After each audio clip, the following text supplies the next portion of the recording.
Greetings all on this November 2nd day.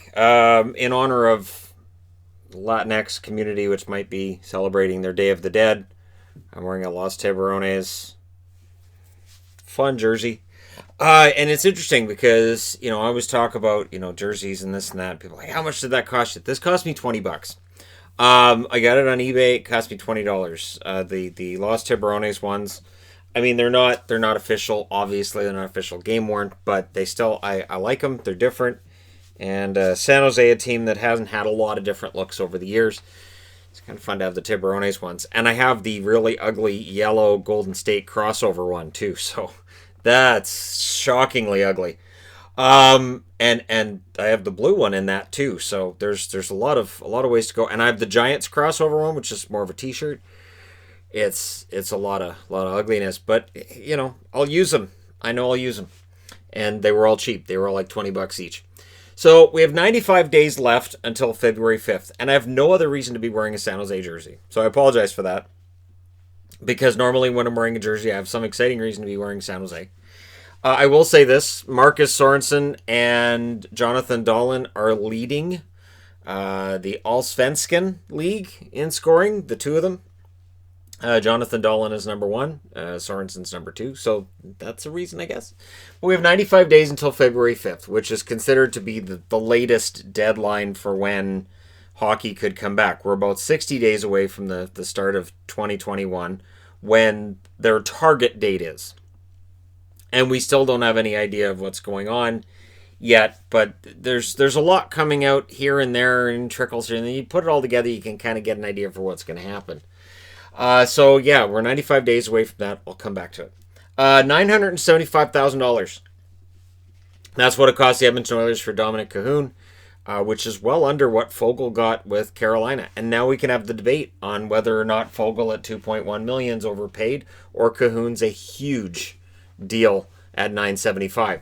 I will say this, for $975,000, that is a steal for Kahun if, and this is the if he comes in and produces really well and fits into a top 6 role, that is a huge steal for them.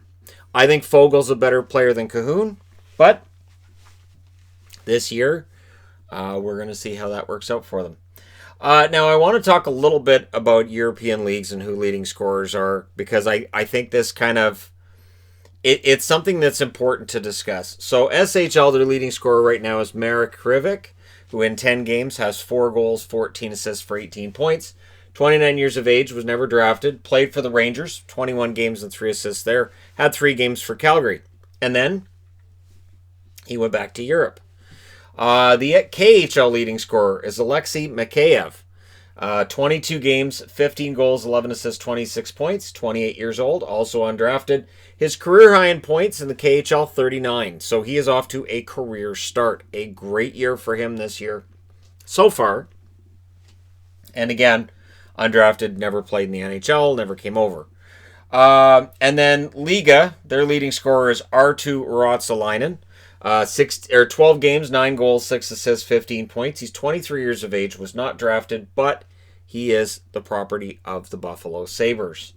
So when we look at European scoring numbers, and there are plenty of young players over there who are playing pretty darn well, keep in mind that the numbers that a player puts up in European leagues may be different than what they would produce on North American ice. It's a different ice surface. It's a completely different game. And so there will be some who say, hey, this guy's not playing well over in Europe. Doesn't mean they won't play well here. And vice versa. Players who might excel in European leagues may not excel over here. A good example of that might be Vadim Shipachev. Shipachev came over, of course, played for Vegas. It just didn't work. But before that in the KHL and after that in the KHL, he's an excellent top-flight scorer. So, again, we'll likely look at these stats, and if we don't end up with an NHL season, there will be a lot of, so this guy might be a bust, this guy might be a huge steal, and we'll have to take it with a grain of salt until we see them on North American ice. So that's the big difference maker right there. QMJHL, their leading scorer, Sean Element out of Cape Breton, 10 games, 5 goals, 13 assists, 18 points. And yes, there's an asterisk next to a leading scorer out of the Q because so many teams have been on pause since the middle of October. So who the leading scorer is and who the leading scorer would be under a Normal schedule, completely different. But Element, 19 years of age, also undrafted. So your leading scorers out of even junior leagues sometimes aren't necessarily your draft picks. They might be guys who are overagers, playing against younger kids, more physically mature. That's what happens. But it is interesting to look at, isn't it? So there you go. Here's your leading scorers. And at some point, I'll probably be doing stats videos on how certain players are doing. But again, it'll always be me saying, and with a grain of salt, don't forget. KHL, SHL, Liga, all that stuff. Most of their hockey going on either early in the morning for me or in the middle of the night.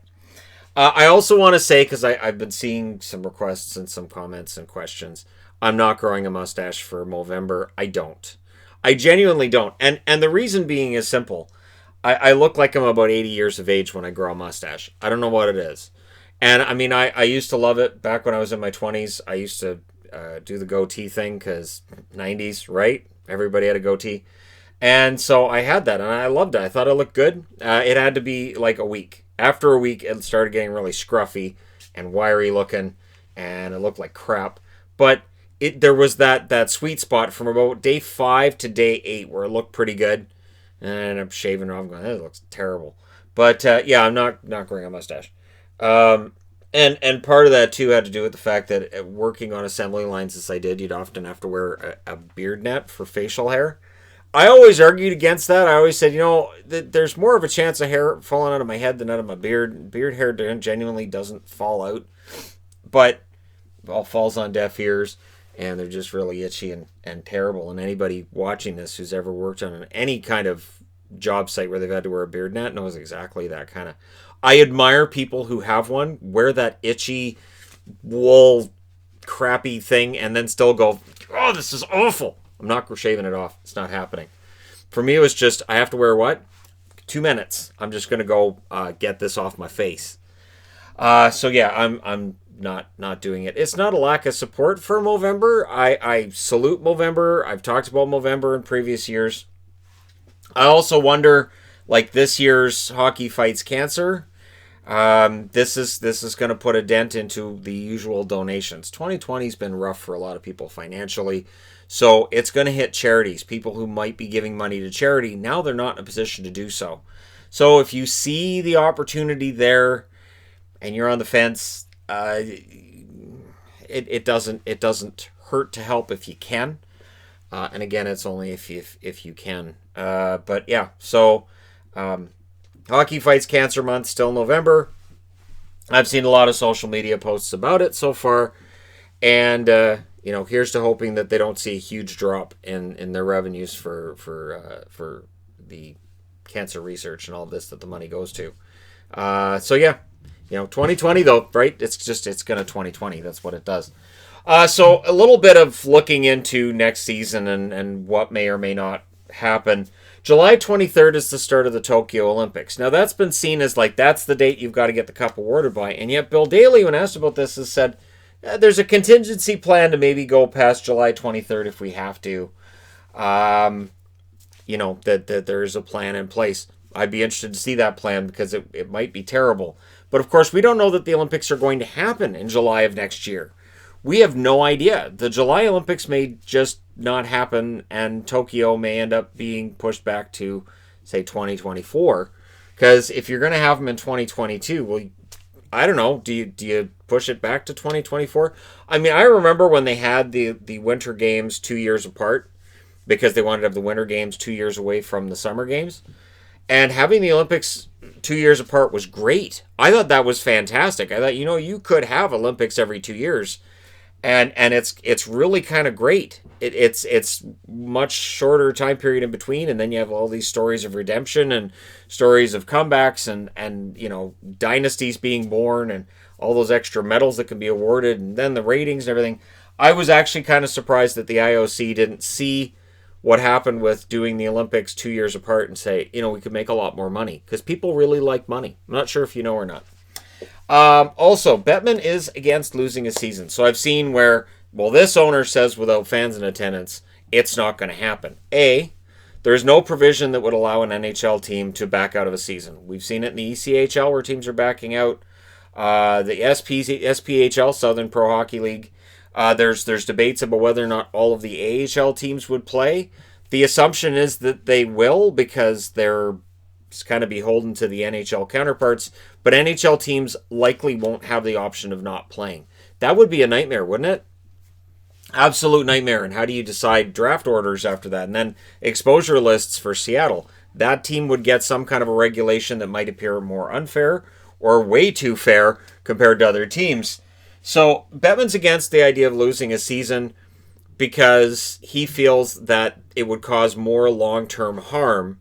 So he is, same thing that I've been saying for months, which is you're better off to have a shortened season, have a Stanley Cup given in 2021 as you go into a brand new TV agreement than not be on television at all for the 2020-2021 season, especially given the fact that ratings were poor during the 2020 playoffs. And if you're a network, let's say you're ESPN, you can say, yeah, we were going to give you $700 million for this, but you haven't played in a year and we haven't seen you on TV. And the last time you were on TV, your ratings were really kind of in the tank. So instead of 700 grand, we're going to give you 400 grand. Like, this is something that could give the NHL a black eye for a while if they don't play at all for 2020-2021. They learned from lockouts. And especially from that lost season in 2004-2005. It hit the league hard. And so Bettman's against the idea of wiping out the season altogether. The most likely plan is to have some kind of hybrid bubble scenario to start the season, and then if things get better and they're like, hey, you can play in front of full buildings, then you shut it down for a couple weeks, everybody goes to their home cities, and you play it out from there. So that's the idea. That's the most likely scenario that they're going to play it out. And or you may have a regular season played in a modified bubble situation with very few or no fans in attendance, and then playoff time, everybody's home. And when I saw that, I thought, you know what, that would be fantastic, wouldn't it?